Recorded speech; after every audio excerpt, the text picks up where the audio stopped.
Sir నమస్కారం sir. నమస్కారం master గారు. సార్ ఈ కూటమికి మెయిన్ హీరో అందరూ అంటున్నారండి. మొత్తం ప్రజలు కానీ మొత్తం తెలుగు రాష్ట్రాలు అందరూ కూడా ఆ పిఠాపురం నియోజకవర్గం చూస్తున్నారు, జనసేన గురించి ఆలోచిస్తున్నారు, ఆ జనసేన గురించి కూడా మాట్లాడుతున్నారండి. అంటే రియల్ హీరో సినిమాలో హీరో తెలిసింది, real hero Andhra Pradesh real hero ఎవరంటే పవన్ కళ్యాణ్ చెప్తున్నారండి. అసలు జనసేన పోటీ చేసే స్థలాలు మీకు తెలుసు, ఎంతమంది గెలవబోతున్నారంటారు? డెఫినెట్గా మీరు మాస్టర్ గారు మీరు మంచిగా ఎంపీ స్థానాలు ఉపద్ఘాతలో ఆయన రియల్ హీరో కాదు, రియల్ హీరో నిజంగా పవర్ స్టార్. ఆయన తన తండ్రి కానిస్టేబుల్ కొడుకుగా ఆయన జీవితం చూశాడు. చిన్నప్పుడు వాళ్ళ సిస్టర్స్ని ఆకతాయిలు వేధించే సంఘటన చూశాడు. ఆ తర్వాత కొద్దిగా చదువు అబ్బల ఇంటర్ 2-3 సార్లు రాశాడు. ఆ తర్వాత ఇతనితో పాటు ఆనంద్ సాయి మిత్రుడితో కలిసి ఈ ఈ ఈ సమాజం మనకొద్దు, నక్సల్స్లో వెళ్ళిపోదాం అనుకున్నాడు. ఆ భావాల్లోకి వెళ్ళిపోయాడు. ఆ తర్వాత బయటకు వచ్చిన తర్వాత ఒక ఆనంద్ సాయి ఇప్పుడు యాదగిరి గట్ట శిల్పి అయిపోయాడు. ఇదే పవన్ కళ్యాణ్ ఇప్పుడు రాజకీయ నాయకుడికి పరిణించాడు. సినిమాల్లో తీసింది 30 సినిమాలే, కానీ ఇప్పుడు కూడా అగ్రగామిగా ఉన్నాడంటే, సినిమాకు 100 కోట్లు తీసుకుంటున్నాడంటే అతను అర్థం చేసుకోవచ్చు. ప్రతి సినిమాలో సామాజిక చైతన్యం. ఒకనొక టైంలో అయితే నాకు ఈ జీవితం నాకు వద్దని చెప్పి వాళ్ళ అన్న పిస్టల్ని తీసుకుని కాల్చుకునే పరిణామం నుంచి సురేఖ గారు ఇప్పుడున్న తన వదిన అంటే తన తల్లిలాగా చూసుకుంది పవన్ కళ్యాణ్ గారు, కాపాడింది. అప్పటి నుంచి ఆ వ్యక్తి నీ జాగ్రత్తగా పెంచి పోషించాడు, ఒక తండ్రిలా, అన్నలాగా కాదు. చిరంజీవి గారు తనకు అసలు ఎప్పుడు కూడా సినిమాలంటే ఇష్టం లేదు, రాజకీయాలంటే ఇష్టం అని మొన్న కూడా ఇంటర్వ్యూలో చెప్పాడు. ఆ వ్యక్తి దశాబ్దం పైన ఒక కామన్ మ్యాన్ ప్రొడక్షన్ ఫోర్స్ పెట్టినప్పటి నుంచి, ఆ తర్వాత వాళ్ళ అన్న పెట్టిన 2009 ప్రజారాజ్యం యువరాజ్యం అధ్యక్షుడిగా చేశాడు. వాళ్ళ అన్నగారు పార్టీని మెజ్జి చేసిన అది నచ్చక జనసేన పెట్టి దశాబ్దంగా ఉండటం ఎప్పుడైనా చూసారా? దశాబ్దం సొంత ఖర్చులతో పార్టీ నడిపిన వ్యక్తి దేశ రాజకీయాల్లో ఉంటాడు. విరక్తి వచ్చేస్తుంది, విరక్తి వచ్చేసి నన్నే ఓడించలేరు కదా, ఏడిచారు కదా, నాకెందుకు ఈ ప్రజలు అనుకోవచ్చు. కానీ ప్రజలకు ఏదో చేయాలని తపన, ఒక కమిట్మెంట్, ఒక డెడికేషన్, డిటర్మినేషన్. అది మాస్టర్ గారు మీకు కూడా తెలుసు, ఓర్పు, నేర్పు, చేర్పు, కూర్పు ఇవన్నీ కలిస్తేనే మనిషి జీవితం సక్సెస్. ఓర్పు, నేర్పు, కూర్పు, చేర్పు, అప్పుడు చిత్తప్రజ్ఞుడు అవుతాడు. ఎక్కువ చదువుకోవాలి, సమాజాన్ని చదివాడు కాబట్టి ఈరోజు చిత్తప్రజ్ఞుడయ్యాడు. ఈ కూటమిని ముందునే నడిపిస్తున్నాడు. ఆయన తెలుసు జగన్ దించాలంటే అంత తేలిక కాదు, నా వల్ల కాదు, టీడీపీతో కలిపి వెళ్ళాలి, ఓటు చిలకుండా రాజకీయం చేద్దామని 2 years క్రితమే ఎప్పుడు గ్రామ సభలో గమనించాడు. First step is the game changer, is the troubleshooter Pawan Kalyan. Pawan Kalyan లేని రాజకీయాలు ఆంధ్రప్రదేశ్లో ఊహించుకోవడం కష్టం. నేను చాలా ఇంటర్వ్యూలో చెప్పాను, నాట్ ఓన్లీ ఆంధ్రప్రదేశ్ కాదు, మోదీ గారి మన్నలు పొంది నాతో ఉన్నాడు, నా పక్కన ఉన్నాడు, నా సోదరుడు అంటున్నాడంటే ఎవరికి ఉంది సార్ చెప్పండి? మీరు ఉభయ రాష్ట్రాలు ఎవరైనా చూసారా? ఆ వ్యక్తి ఈ రోజున, నేను కూడా అనుకున్నా 50 స్థానాలు పోటీ చేయాలి, లేకపోతే రేపు అడిగే అవకాశం లేదని చెప్పి నేను అనుకున్నా. బాధపడ్డారు. ఒక వెల్ విషర్ గా, ఒక యాజ్ అనలిస్ట్ గా కావచ్చు, యాజ్ ఎ లామెన్ గా, ఎట్లా చంద్రబాబు నాయుడుతో గౌరవంగా 50 సీట్లన్నీ ఉంటే రేపు పవర్ షేరింగ్ అడగొచ్చు కదా. ఈ రోజున 2014 ఆయన సీఎం అవడానికి కారణమైన వ్యక్తి ఆయన కదా. 2014 విడిగా పోటీ చేశారు కదా. విడిగా పోటీ చేసినప్పుడు భీమవరం, గాజువాకలో బలమైన అభ్యర్థులు పెట్టి ఓడించినట్లో జగన్మోహన్ రెడ్డి గారు, చంద్రబాబు కూడా ఉన్నారుగా. మరి ఉన్నప్పుడు 2024లో ఆయన అవసరం అయినప్పుడు సీఎం పదవిలో పవర్ షేరింగ్ ఉండాలి అని మనం కోరుకున్నాం. కానీ తన విఘ్నుడు టైం వచ్చినప్పుడు అదే వస్తుంది, కాలం ఏం ఆగదు. ఈ రోజు ముందు నడిపిస్తున్నాడు ఆయన. ఈజ్ ట్రబుల్ షూటర్, అందరికీ తెలుసు. మోదీ గారు ఆశీస్సులు ఉన్నాయి. ఇప్పుడు 21 సంవత్సరాల సీట్లకే పరిమితం అయ్యాడు.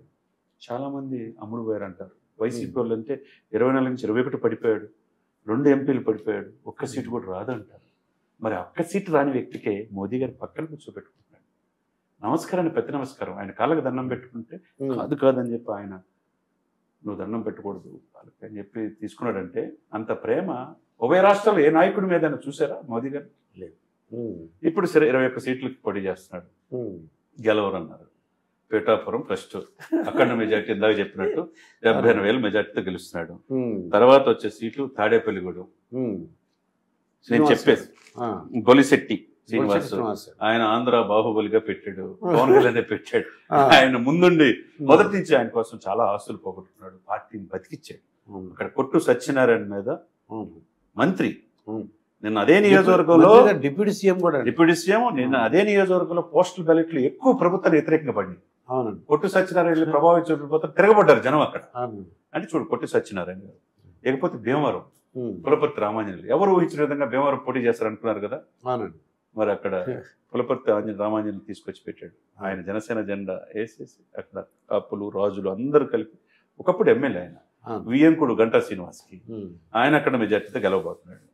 ఆయన ఎవరి మీద గెలుస్తున్నాడు? 2 సార్లు గెలిచి పవన్ కళ్యాణ్ గతంలో ఓడించిన గ్రంథి శ్రీనివాస్ మీద గెలవబోతున్నారు. ఆయన పాపం హ్యాట్రిక్ సాధించలేడు, అయిపోయింది. ఇకపోతే నర్సాపురం బొమ్మిడి నాయకర్ గత ఎలక్షన్స్ లో స్వల్ప మెజార్టీతో 2000 నుంచి 4000 మెజార్టీ. అక్కడ టీడీపీ కూడా 3rd ప్లేస్కి వెళ్ళింది. 2nd ప్లేస్ లో జనసేన వచ్చింది, మీకు తెలుసలేదు. బొమ్మిడి నాయకర్ మత్స్యకార సమాజం వచ్చింది. ప్రసాదరాజు గెలిచాడు 4000. ఈసారి అది అట్లా లేదు. కంప్లీట్ గా అక్కడ కొత్తపల్లి సుబ్బరాయుడు మాజీ మంత్రి, మాజీ పార్లమెంట్ సభ్యుడు, జోయి గారి శిష్యుడు ఆయన అవుట్ రైట్ గా చేస్తున్నాడు. ఒకవైపు కృష్ణరాజు గారి శ్రీమతి స్వయంగా బొమ్మిడి నాయకర్ గెలుపు కోసం నేను తిరుగుతున్నాడు. అది పక్కా సీటు నర్సాపురం అది. ఇకపోతే పోలవరం చిరి బాలరాజు ఎవరు ఊహించిన పాలకవరం అసలు పోటీ లేదనుకున్నారు. అక్కడ కరాట రాంబాబు అని 200 ఎకరాలు పొలం ఇచ్చాడు నిర్వాసితుల కోసం, పోలవరం కోసం. వైఎస్ రాజశేఖర రెడ్డి గారికి చెప్పి ఆ రోజుల్లో ఆయన ప్రతి గ్రామం తిరుగుతున్నాడు. అక్కడ కూడా బాలరాజు యంగ్స్టర్. తర్వాత తిరుపతి అరణ్య శ్రీనివాసులు.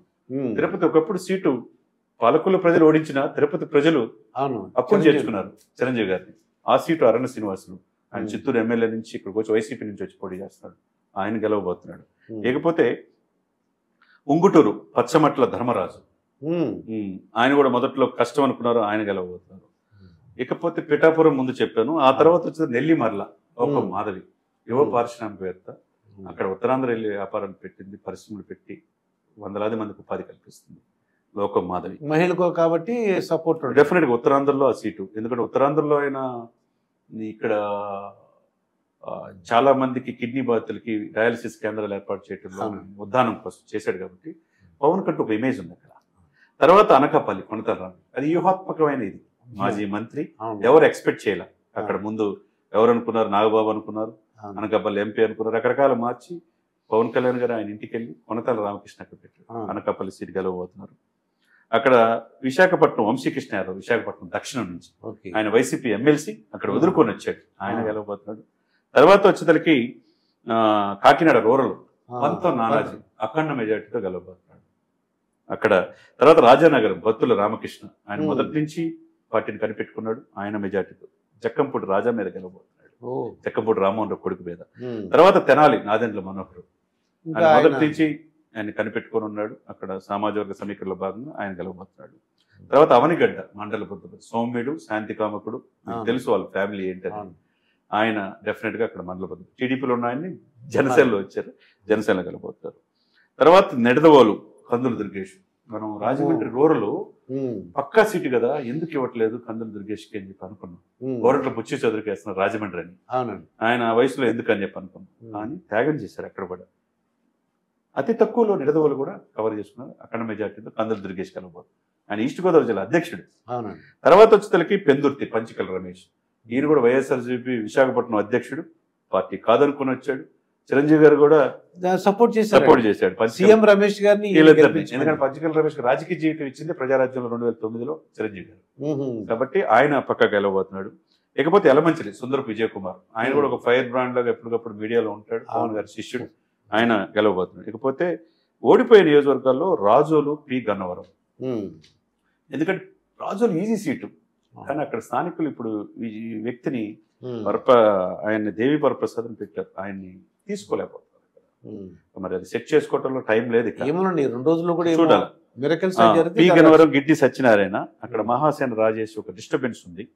ఈ పి గన్నవరం రాజోలు, తర్వాత వచ్చేసరికి పాలకొండ, రైల్వే కోడూరు, ఈ 4 నియోజకవర్గాలు కొద్దిగా డౌట్ గా ఉంది. అంటే గ్రౌండ్ లెవెల్ రియాలిటీలో మనం చెప్పాలి, మనకేమి. లేకపోతే ఎంపీ నియోజకవర్గాలు 2 సీట్లు, 2 మీకు తెలిసిన మచిలీపట్నం, కాకినాడ, ఈ 2 సీట్లు పక్కా సీట్లు. మచిలీపట్నం అఖండ మెజార్టీతో బాలశౌరి గెలవబోతున్నాడు. కాకినాడ ఉదయ్ శ్రీనివాస్, టీ టైం ఉదయ్ గారి పేరుందన కాకినాడ ప్లస్ ఏంటంటే పిఠాపురం నియోజకవర్గం పవన్ గారికి ఉండటం, అది మంచి majority. Kakinada rural, Kakinada urban, Tuni, Jaggampeta, తర్వాత పిఠాపురం, ఇవన్నీ కూడా అక్కడ నియోజకవర్గంలో ఉంటాయి. 7 సెగ్మెంట్స్ లో బాగా ప్రభావితం చూపే ఉంది. టీడీపీ, కూటమి, బీజేపీ కలిసి ఉంది కాబట్టి తీసుకున్న 2 స్థానాలు కూడా గెలుస్తారంటే సక్సెస్ రేట్ ఎంతో మీరు అర్థం చేసుకోవచ్చు. ఏదైనా కానీ ఆంధ్రప్రదేశ్ రాజకీయాల్లో ఎక్కడ గెలవని వ్యక్తి, ఉమ్, రాజకీయాల్లో ఇమడలేడు, తన కుటుంబాన్ని ఎప్పుడు వ్యక్తిగత హననం చేసినా చూస్తూ ఉండిపోయాడు తప్పితే అవును. అంత రివర్స్ వల్ల విధానపరమైన సైద్ధాంతికమైన విధానమైన పాలసీ మ్యాటర్స్లో జగన్ విభేదించాడు తప్పితే జగన్మోహన్ రెడ్డి గారిని ఎప్పుడు వ్యక్తిగతంగా ఆయన విమర్శించాలి. అది సమకాలీన రాజకీయాల్లో ఉమ్, హుందాగా వ్యవహరించాలి ఎవరైనా కానీ. ఉమ్, తన వ్యక్తిగత దోషం చేస్తే ఎంతవరకు తీసుకుంటారు? ప్రజలకి ఏం కావాలి అది అదే తీసుకుంటారు. ఉమ్, ఇవన్నీ కూడా ఏంటంటే ఆయనకున్న ఓర్పును బట్టి ఇప్పుడు రాజకీయాల అవలోకనం చేసుకున్నాడు కాబట్టి దశాబ్దం పైనే ఆంధ్రప్రదేశ్ రాజకీయాలు ఉన్నారు కాబట్టి అందరిని చూశారు కాబట్టి పవన్ని అసెంబ్లీలో చూడాలి, పవన్తో పాటు ఎమ్మెల్యేలు గెలిపించుకోవాలనే భావన ఆంధ్రప్రదేశ్ ప్రజల్లో చాలా బలంగా ఉంది. ఇదండి చందు శ్రీనివాస్ గారితో జరిగిన ఇంటర్వ్యూ. మరొక ఇంటర్వ్యూతో మీ ముందుంటాను. మీ మాస్టర్ దుర్గా ప్రసాద్.